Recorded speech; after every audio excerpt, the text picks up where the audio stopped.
So welcome back to part two. So let me explain. We went all the way down to the bottom floor, which is the basement.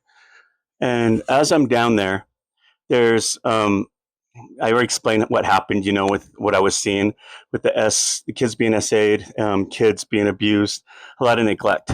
It was horrible what I was seeing. So we go up the stairs, and as we're going up the stairs, she was informing me that there's a lot of activity going on in the kitchen. And so I go in there and I do my reading to figure out what's going on. And it's just some lady that's in there. And she just had dark hair and she had like a bun in her hair. And so she was in the sunroom, which is right adjoining right next to the kitchen in there. And so I sit down and it probably looks crazy when I'm talking to a spirit that hasn't crossed over because people would probably laugh at me. So as I'm talking to the spirit, I'm telling the spirit that she needs to stop what she's doing. People are working here and she's being disruptive. As I'm talking, this spirit is talking loud above me. Like she's just over talking me. Now, if you've ever been around a narcissistic person and you're trying to get your point across and you can't because they have to talk over you, that's exactly what was going on. And I was getting frustrated and trying to be nice and be, professional and everything that I can do at this time. Well, I just felt like somebody just grabbed my knee and squeezed it. And I jumped back because if I know a spirit can do that, they can do anything. And so I got a little defensive and I told that spirit, and I pointed where she was sitting. I said, if you ever touch me again, I'm going to make sure I put you into the light and you ain't going to like it. And I used some, creative words at that time. So as I'm leaving, going out the front door, there's a picture near the wall.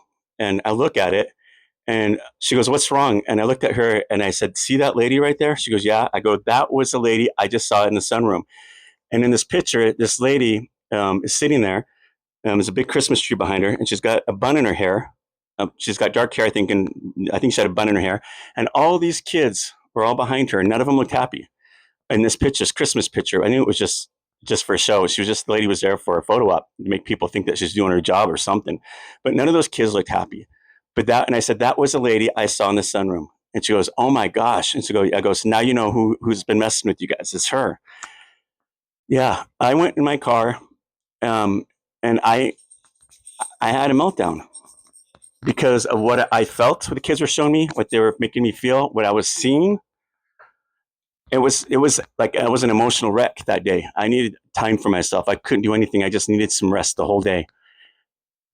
That place has a lot of secrets in it, and I just hope somebody investigates it.